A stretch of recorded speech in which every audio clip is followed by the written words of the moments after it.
The Gentleman of Style Show.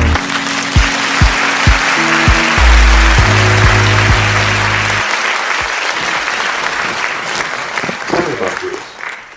I was, and this is kind of a segue between the music and your acting. Mm-hmm. I was checking you out, right? And you said, you made a statement about, I started acting and one role led to another role, led to me getting a recurring role. And then I got one check that was bigger than Every check I ever made in in music. 5 years. Mm-hmm. Let's talk about that. Yeah. Tell me what happened. What how did that happen? Okay, so my stepdad told me about background from listening to V103. Yeah. And the first two movies that I did background were Alvin and the Chipmunks. Professionally was Alvin and the Chipmunks 4 and Barbershop 3.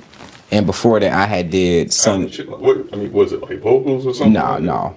It wasn't nothing with it. Oh, it was just like standing in the background. The Yes. real life movie with them in it. With them in it, yeah. Okay, and I'm in the background. Yeah. So this was back in 2016, 2017, around that time. Mm-hmm. So the first one I did was Sons to the Grave with Trevor Jackson. So that's actually like the day that my official acting career started. Mm-hmm. And so when I did the 3 days on Alvin and Chipmunks, I was so green.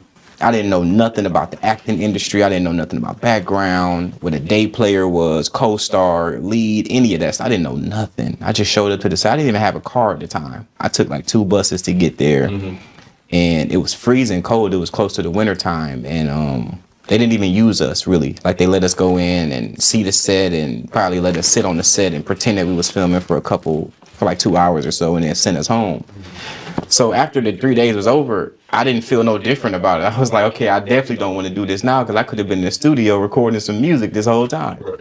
So a month later, I got casted to be in Barbershop 3. And when I got casted, mind you, while this is going on, I have no idea how much of a blessing this is. That to even be able to slip through the cracks in something that people have trained their whole life to do.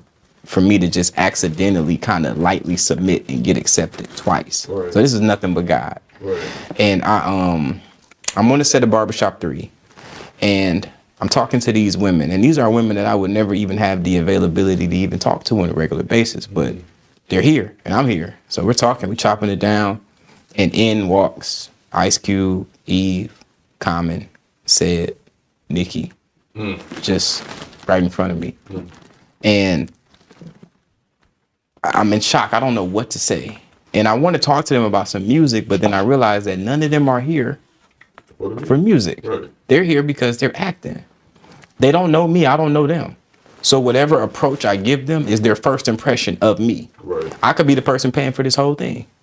I could be the one cutting their check. They don't know. Right. I have to present myself as such in order for me to be able to have a conversation with them. And I did. And we had great conversations with all of them. Very down-to-earth people. And when I went home that day, I got a check from Alvin and Chipmunks that was almost $300 for one day. Mm-hmm. So then I said, I did 3 days. So we're looking at almost $900 for 3 days of work. But I didn't do nothing. Okay, so if I got 900 for almost 3 days and I didn't do nothing, what is Said and Nikki? Hold on. Because now we talking, if they all platinum selling artists and they all already millionaires, how much do you got to pay them to take them away from their music? Okay, so we got to reevaluate some things. And it was in that moment that I became an actor. And so I said, okay, what is the difference? What is the gap that is between background and where they are? The gap is the professionalism of my presentation as an actor, my headshots, my reel, my resume, all of that stuff. So now it's time to work on that. Now we're into actor development. So I go straight into actor development. I started working with Slingshot, who is the best headshot photographer here in Atlanta. And then I started working with Wendy Elaine, who is #1 in LA. I started working with What is Coach, she an acting coach? Or something? acting coach. Okay. Yeah, very super profound. She's that acting coach that's like, if they casting for anything, they're gonna go to her first and be like, whatever talent you got that matches this, give them to us, and then we'll go to everybody else if you don't have them. Like, she was that pristine. My girl actually introduced me to her page, and that was actually her goal, was to be under her. My goal was never to be under her, but I got scouted by her. Right. And when I got scouted by her, she did something that she never does, and she actually said my name in a couple of her videos. And she invited me to come to her people and actually talk to them about how to become successful in acting. So that's when I knew that I was really making a dent. And my what they call it, like when you take off, my takeoff was quick, because I was trying my best to get to that bag that they was at. Like, I was trying to be in Barbershop 4, like alongside them. Right. And so when I started getting on TV One and started getting on Homicide Hunter and Investigation Discovery and stuff like that, and it started hitting national television, that's when I knew, because it was I'm not gonna say it was hard. It wasn't hard. It was it took a lot of consistency and dedication, but it was simple. And I knew that it was something that I just felt like it was a direction I wanted to go in with my life. That was it. And I wanted to, and I had so much leverage because of my social media following from everything else I was doing to incorporate my music on soundtracks and leverage that. So if they wanted to pay me, let's say they wanted to pay me $20,000 to do something, I would take 15 and then go, I want to incorporate this other 15 into the soundtrack. I mean, this other 5 into the soundtrack, and then have that be the soundtrack. And then I'll make up for that 5 in that way. Right. So Kind of a double edge. You still get paid. Yep. But you get exposure on that side of it as well at the same time. You use it. Because you're going to need custom production in every movie that you do. Right. So now I'm going to get the credits over there. And I'm kind of like what Beyonce did with The Lion King, where she released her whole album on there.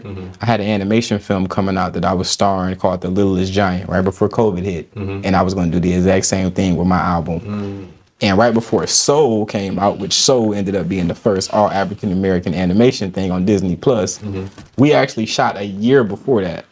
But Soul just had a bigger budget and a bigger push and a bigger cast. So where's your work at? Is it still just hovering around out there? Still hovering. Okay. Still hovering, half of it hovering, and then half of it on hold. And that's the beautiful thing, is that we're just sitting on a beautiful NFTs. Okay. Beautiful NFTs. What about the Tyler Perry connection? Okay, so when I first got here in 2010, that's when he had first built his studio. And when The new studio by Fort McPherson over there? the older one, The older studio. the older studio, In college. yes, Okay. that first one, when he first had that one. I'm shocked that one didn't have as much news coverage as the second one. But I think that a lot of that news coverage that came with the second one came with the fact that he built it, how he built it, and where he built it. Right. Based on the historic Right. geographical location of Georgia. So that was a very bold statement that he was making. And that right there was about the tail end of me, and when me and Tyler, I'm not gonna say stopped working, but the last time that we worked. And it was nothing personal, like nothing bad happened. It was just that I started to branch off into other things, like all his other actors do. You will see them in a bunch of Tyler Perry stuff, and then you will see them branching off doing their own movies. So that's kind of the same thing that we did. So when he first started to Half and the Have-Nots, and damn, he got like 50 shows, so it'd be hard for me to remember the name of all of them. And most of the time when me and him film, they're usually pilots at that time with no name. And sometimes he won't even have a name for him until the 3rd or 4th episode of it. So we filmed a lot at his old studio. He treats people very well. He's very talented. Very talented. He has a pristine eye. I remember watching his old stuff, like Medea's Class Reunion, back when he was shooting with one camera and one mic and stuff like that. So just seeing where he's come from then, it's so inspiring. Yeah. And then when I started working with Lee Daniels, that's like another version of him. Oh, you work with Lee Daniels? Yeah, I was in Star before it was called Star. At first it was called Lee Daniels. With the girls. Yeah. Yes, it was called Lee Daniels TV Pilot. Oh. And when it was called Lee Daniels TV Pilot, I actually landed that role. Now, this was a very pivotal moment in my career too, because when I landed that role, it was casted as a background, and it said I need 3 rappers: myself, Kaede, shout out to Kaede, and Cruz Altitude, shout out to Cruz. We all got casted. We sent in our photos together. So when we got to the set, there was nobody there but us. Now we're early in the game, so we're used to main actors, co-actors, background. But when we got there, it was just us there and nobody else. So this is our first taste of being the main actors. We get there, the show hasn't aired yet, so we don't know the 3 girls. So we see the 3 girls, but we don't know them. So we're just talking to them like they're just other people that's on set with us. They came too. They came too. We're talking to them like they just got casted too. Right. And so it's a competition. So the Atlanta Next Fest was what we were filming, where they won that big record deal. Yeah. So we were one of the groups that was competing against them.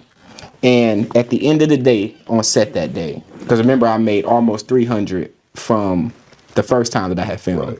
So now this time I get on set and I fill out my voucher like it's a regular background voucher, which means that I put my taxes on there already. So they took my taxes out of it before I knew how much money I was actually going to get paid for it. So when I do bigger checks, I like to just keep that myself and handle the taxes on the back end. But when I do my smaller stuff, I'll just let you take that because it's going to be a couple dollars. That's just taken from there. I'm not going to feel it or see it.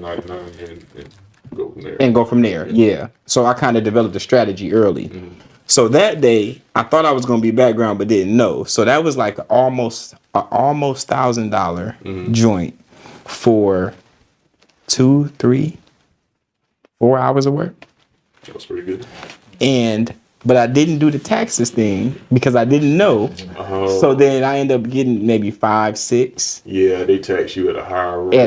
Yes. Yeah, because they compound it for like you making $1,000. Like you work an 8-hour shift. Yes. Now you made what, $3,000 a day or something like that. And they compounded it. Yeah. So $3,000 a day. Yeah.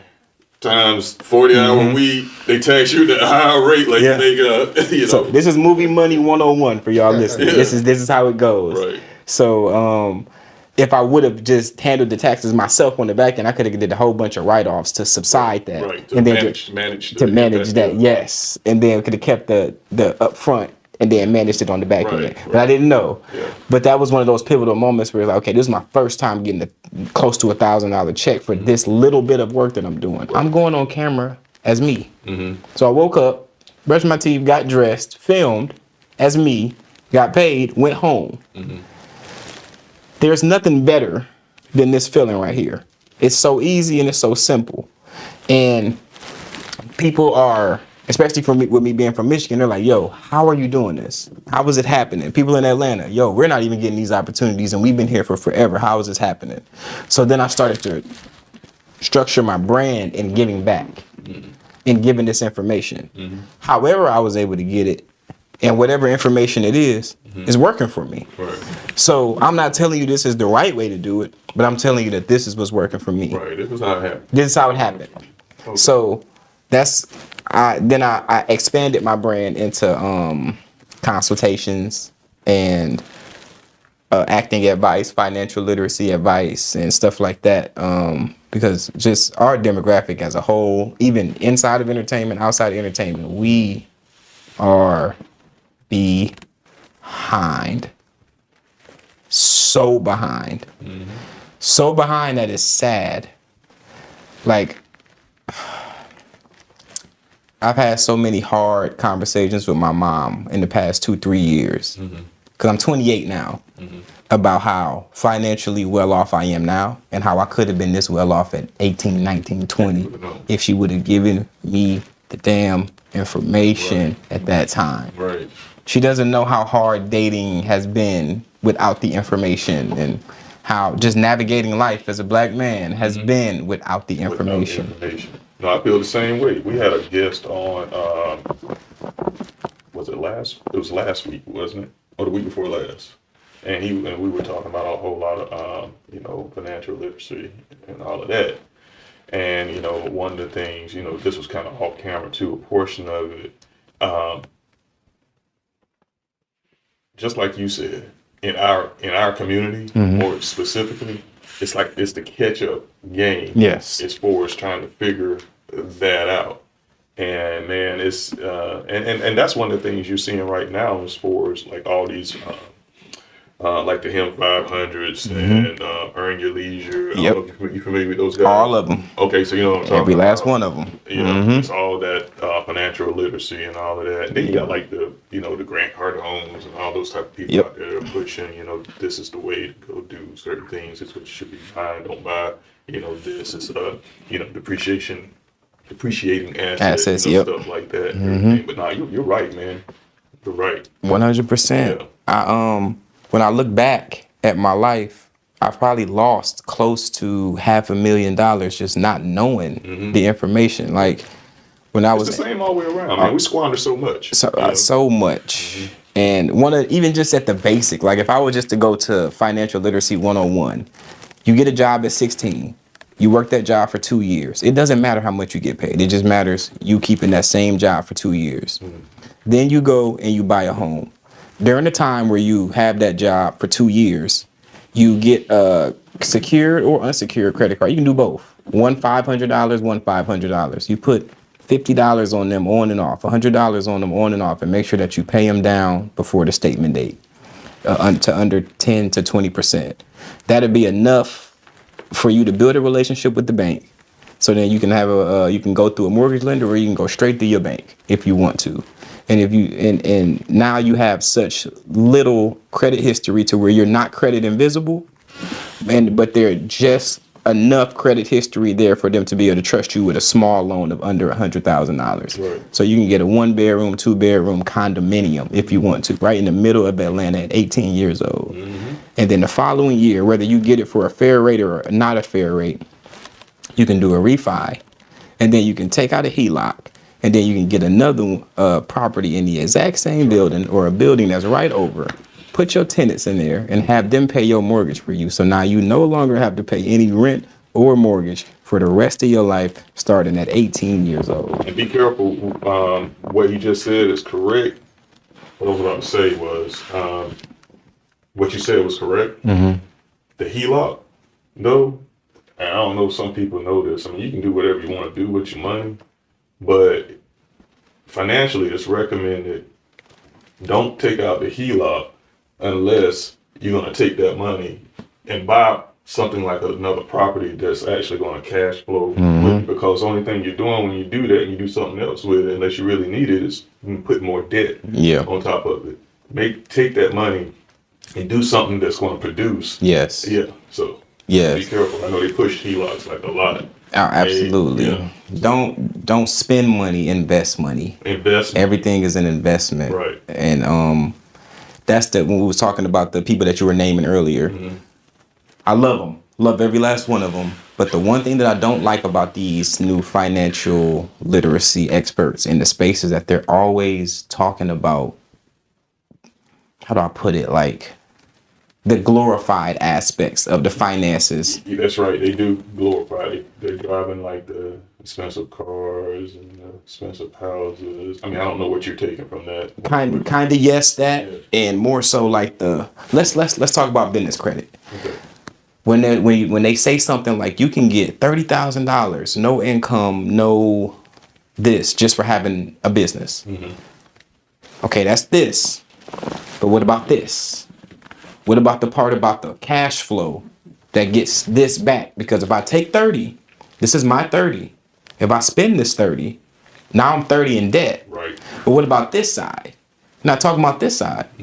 So that's why I immediately came to the people with the put the tenants in there, because immediately you cash flowing. And once you start cash flowing for 2-3 months, then that's the perfect time for you to open your business, because now you can get a loan from anywhere for any amount, because you already have. Most businesses that you run should start on accident. You should be the best cake maker in your town just because you make the best cakes. And then you should have a line that's outside your house that's so crazy that they're like, yo, you gotta go get a storefront. And then you get a storefront. And then you go do all of the other legalities. Okay, now we need a logo. Now we need a this. You should be playing catch up with yourself. That's what happens with a hit record. A hit record takes off, and then the person is like, yo, I need management, I need PR, I need this, I need that. Because you notice that the people who get it first, they have so much overhead and people to pay out now that they don't have any money to do this song budget now. Because they done spent all of the money paying the people that's not doing anything because the record ain't go nowhere. Right. So that's how I feel, and that's how I felt about the acting. It took off so fast that now it's like, okay, now I need to brand myself as Vigilante the actor because now I'm on TV. So if I'm on TV and I'm saying I'm not an actor, then the brand is not coming full circle. So when it comes to finances, it just sucks that we never had a chance to begin with, not because of, I'm not gonna say not because of, but outside of the racial systemic part of it. Even the part that we do have control over, like I was saying earlier with self-gentrification. Mm-hmm. If we live in the hood and the police don't even want to come in there when stuff happens, that means that now we can self-police it. Right. If these homes don't have no value because they're bandos, as we call them, then that means that they're going for the low. Every local drug dealer, street pharmaceutical rep, this is your cash flow right here. Instead of buying all of them spinners and them chains and this right here, if you go and this, I don't want nobody to get offended by this. If you're going to impregnate every fine woman that lives in the city anyway, you might as well purchase the home and put them in here. Mm. And if you're going to have 10 kids, then just buy the subdivision. It's yours now. You own all of this land. Mm. So now you really, the kingpin that you claiming that you are, now you're really a don. This is yours. The white people have to come and get it back from you now. You have the paperwork that they would normally have. But instead of you doing that, you get into it with the other pharmaceutical rep who owns the other side of town. Mm. They wait until y'all have a war. They see who wins the war. They leverage that person. Now this whole side is gone, so they can just buy all of that back because it's wherever there's crime that just happened, everything is at an all-time low. Mm. And so they're going to come in, buy that, and then they're going to come in and offer this person a deal, just like what you seen in Barbershop when they were offering all of them people this much money. He's selling his laundromat. He's selling his this. She's selling her that. That's what happens. So if you don't self-gentrify it, why can't you walk out of your own neighborhood, talk to your neighbors and go, let's all just get a broom and let's sweep this neighborhood up. Let's pick up our own trash. Let's stop littering. Let's bring our own property value up. Let's purchase our own bandos. This is the simplest concepts. You love living here so much, don't you? Why not make it a better environment? Right. Am I the only person that hears these songs by these rappers and they talk about how they lived with rats and roaches and how they didn't have this and how they didn't have cable and how they didn't have this, and look at it and go, what the hell type of parents did y'all have? Like, this couldn't have been better than what their grandparents did. I don't believe that. Mm-hmm. This is like strictly the bare minimum of survival. Like if the government or anybody, what they call it when the people come in and take your kids from you, what is that called? If they were to known that this was going on, there would have been more cases of people being taken away from other people. Luckily, you guys got to catch it on the tail end to where they could just rap about it because they're doing better now. Right. And what does that say about your parents? And if the only way that y'all could get some money was him exposing how bad y'all grew up, then what does that say? Right. So I have to put a lot of blame on the African American women because women control sex, men control relationships. So if you have intercourse with a guy who's not suitable to be a good father or a good husband, that's a decision that you made with your body that God gave you. You say it's a temple. So if you don't treat it as a temple, then can we still call it a temple after you have mistreated your temple? And everything that comes after that, the baby, you now have an obligation to give this baby the best life that you can possibly give it. Mm-hmm. And if I'm listening to these rap songs, it sounds like that's not what you're doing. You're doing the bare minimum. And that's why I have to credit my mom so much, because she was a single mom for a long time. And I don't think that we really felt struggle. So you mean to tell me Sexy Red is not a role model? Is that what you're saying? Just Somebody asked me that in the last interview that I did, and it was that was a hell of a conversation me and Paris had, cause I'm pro people, she's pro black, and we were talking about agendas and stuff like that, and she was pretty much saying that. She said every time that Carly read, and I mean, Sexy, I love you, Sexy, but this is what Paris said. Every time she opens her stupid mouth, that I feel that she sets us back 100 years. And then I said, well, the part of it that you're missing is that regardless of how you feel, she has a platform. And just because you disagree with what she's saying doesn't mean that you can't embrace her as a person with love. Like, you're not the person that we need in the forefront of this fight, but you are a person that has a platform. So maybe if we surround you with love, then you'll see it from our perspective because you're being embraced. But if I throw hate your way, what are you going to throw back my way? The same thing that happened when Soulja Boy blew up. That was the first time that we ever heard a song like that cranked that on the radio. Right. So now when all of the old school rappers are going at you now, what do they expect to happen back? This is a kid. This is his first taste of fame. You've been there before. When your first albums dropped, they said that the generation before that said the same thing about you. Right. So why would you repeat the pattern again to somebody else? Right. Yeah, we had a conversation like that too. And I think it's a misunderstanding because the younger generation, they understand what they understand. Yeah. And it seems like the older generation, they're always talking about, wow, that music and blah, blah, blah, and everything. Every time. It's a cycle. It's a cycle. It's a cycle. And I came to the point of realization, they know what they know. It is what it is and everything. When they look back on it, whatever they were interested in is going to be classic to them. Yeah. So that just and that's why it circles back to when I said I'm like the bridge to being able. Now you can see it from me vocalizing that I'm the bridge. I'm not a Sexy Red fan, but as a person, she's still a human being, and I can't take away her experiences in life because I didn't walk her life with her. So whatever she came from and whatever in her grind was to get her to where she can be, I'll probably never do music with her, but maybe we can get a movie in. Maybe we can do some public speaking together or something like that. Something to where she can be seen in a different light. And that's the light that I'm a highlight. Rather than getting Brittany Renner on my platforms and showcasing her in that light, I'm going to showcase the other light of her. A whole nother story. Yeah. Anyway, I'm not even gonna get it. Nah, and I understand. That's exactly why I threw that curveball. Let's talk business a little bit. In terms of entertainment. So do you have a manager or no a team that helps you do all these different things that you do, or is it self? It's mostly self. What I've learned to do is to outsource, insource. Okay. So whenever I need something, I have about 2 phone calls I'm able to make, and then it'll be done.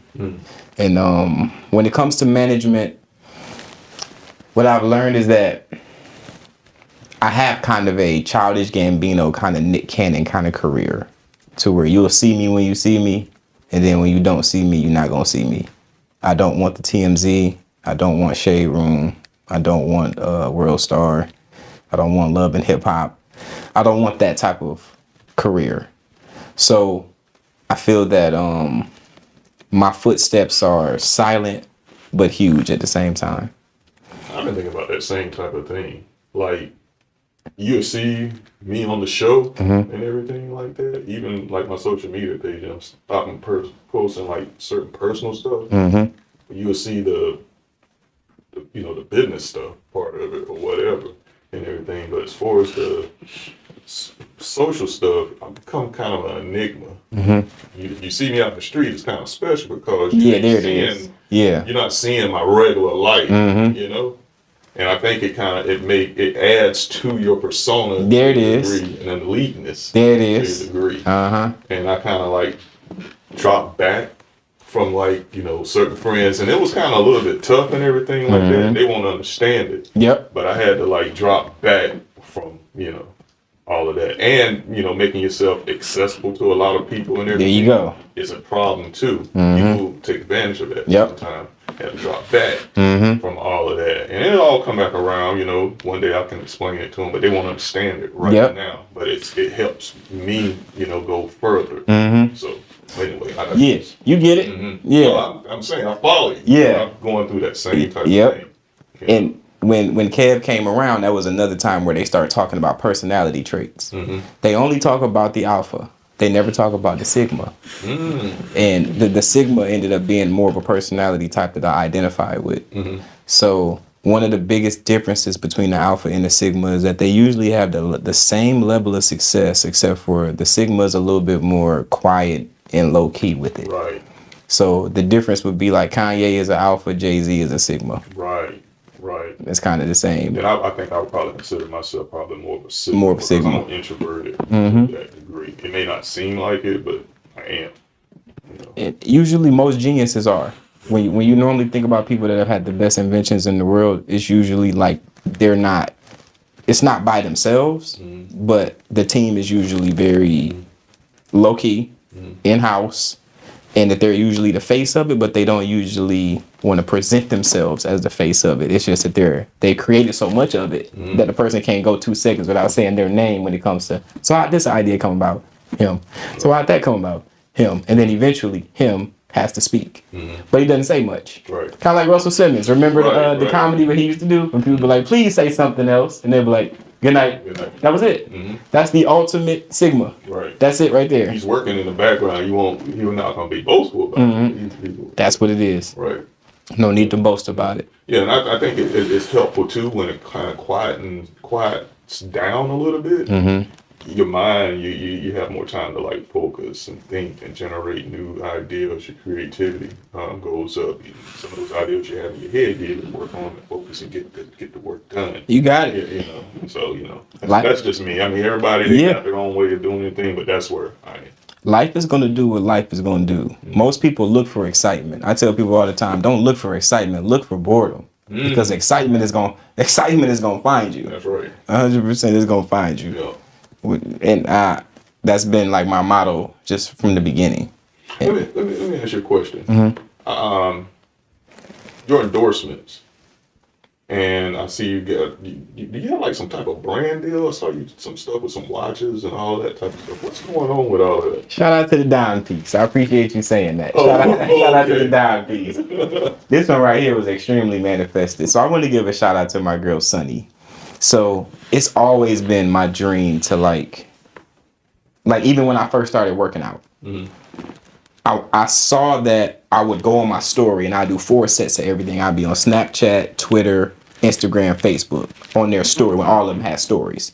And then I would do my sets in front of the people so that I wasn't cheating myself and so that I can show them that they need to be up doing it too. So I said, man, if I'm doing this to 100,000 people a day, that's worth money. And I want to be compensated for it. So that way, when I'm putting my high value on autopilot, when I'm getting up in the morning, I'm not just working out just because it's good for my body and my mental, but I'm also getting paid for it. So what I wanted to do is I wanted to monetize my real life. So my friend Sunny, she put me onto this site that I'm actually going to put you guys onto. And they were giving me 10 CEOs to pitch collaborations to every single day. And when I would pitch to them, now that my career is where it is right now, it's like an enigma, like you were saying. So now when they see it, it's a no-brainer. Him. And they throw the endorsements back to back. So that's why when you look at my page, you see this brand, then this brand, then this brand, then this brand. It's because they all usually accepted around the same time and just immediately ship it off. Some paid, some gifted, some affiliate. All depends on the different what they bring to the table. So now they actually opened up the algorithm to where it's like 50 to 60 per day. It went from 10 to 20 to 30 to 50 to 60 that I can pitch myself to. So now I just turn that from something that I'm doing passively to like my bread and butter for the time being. And it's super isolated. I love how isolated it is. And I love how, because COVID wiped out so many businesses. and killed so many people's dreams, and they still haven't recovered yet, and it's almost 2024. Right. So when these brands have conversations with me, it warms my heart that a vision that they've had from day one for them, that they feel confident enough to even ship me a watch like this that's worth thousands for free, to say that we know what you're going to do with it when we put it into your hands continuously. Just this past month, I've had to wipe out my entire wardrobe so to bring in the new clothing brands that I have, and I've been giving my old clothing to like single moms that have sons. And then at Uptown Cheapskate, they have to where you can donate your clothes to them and you can use it as a tax write-off. Oh, good stuff. So I've been doing both simultaneously. So it's those blessings. I guess you'll notice that repetitive pattern about me is that whenever I get blessed, I always find a way to make it come full circle so everybody else can be blessed too. It's the right thing. And that's the sigma in me. And so I carry my relationships the same way. Whenever I'm with a woman and I see where she's at in life, I empower her to come up as close to me as she possibly can so that we can be more of a power dynamic rather than her just be like kept in the house or whatever they would say. And so because I may have a Nike thing that I'm doing and they may be like, yo, Vig, we got an M for you to do this shoot. And they might call me back 30 minutes later and be like, yo, do you know any women that can do the women's side of it? And if my woman is already in shape and is already in a verse in acting and modeling, they might have a half an M for her. Right. Now we just made 1.5 in one day. Just like that. Just like that. And it's all in-house. That's what's up. That's nice. So what's next for you? You know, we've seen the acting, the music, you know, financial literacy. What's next for you? So right now the UGC, going into the brand collaborations, the UGC, user-generated content, is becoming the new thing.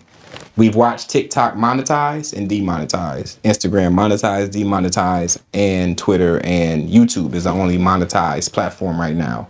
So what's going to happen is that everything is about to come back full circle. Instagram is going to monetize again. X, as we know it from Twitter, is going to monetize again, and so is TikTok. TikTok's not monetizing right now? Not currently. Okay. And for the ones who are monetized, they're getting paid pennies. Gotcha. Yeah.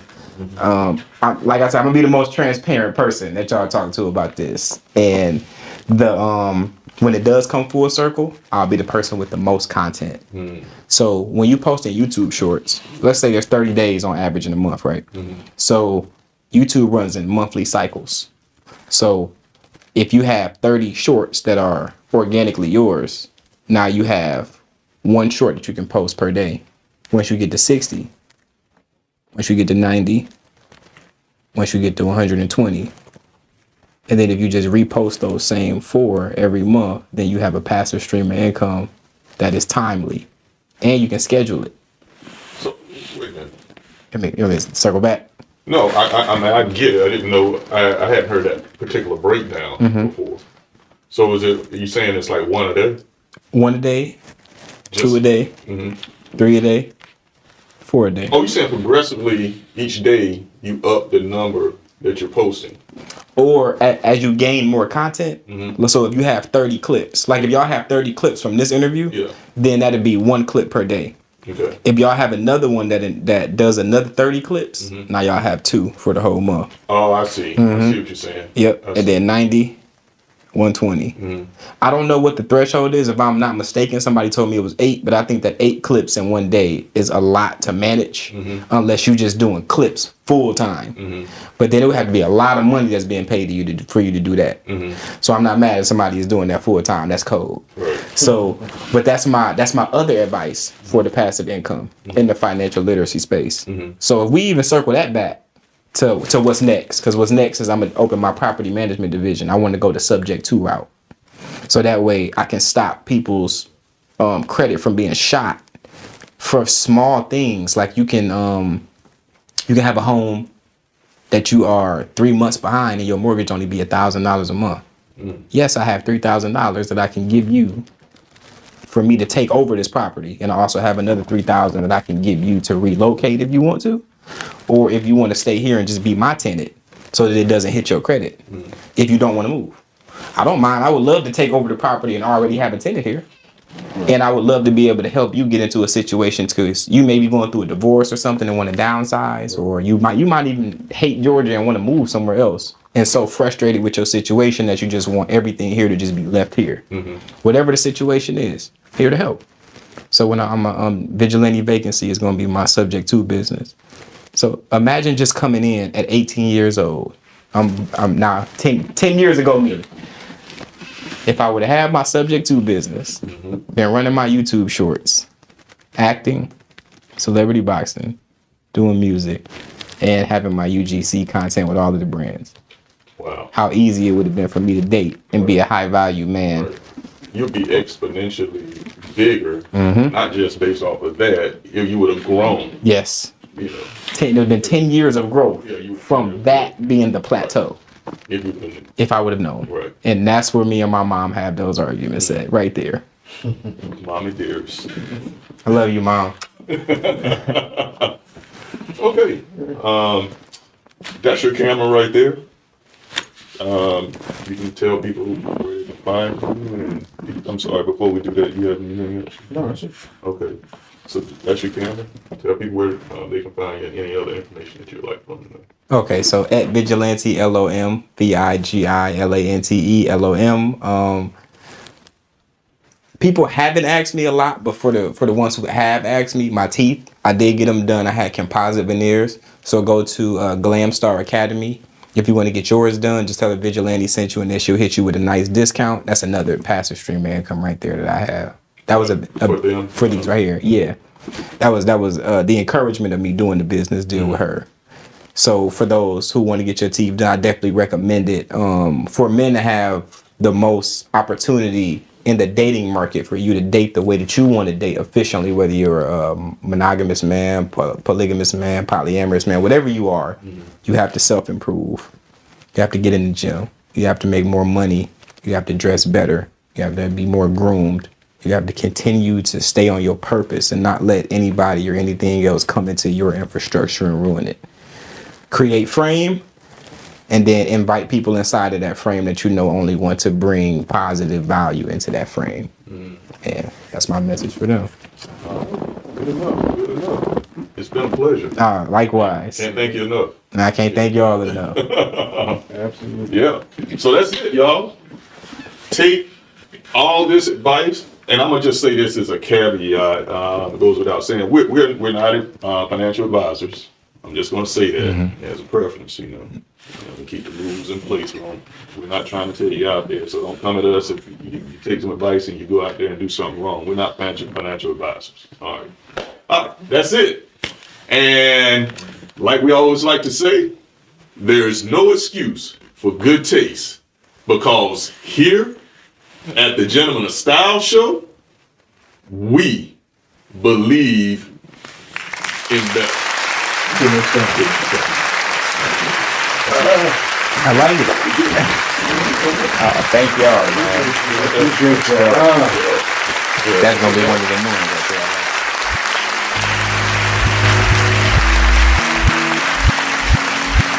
Your shots are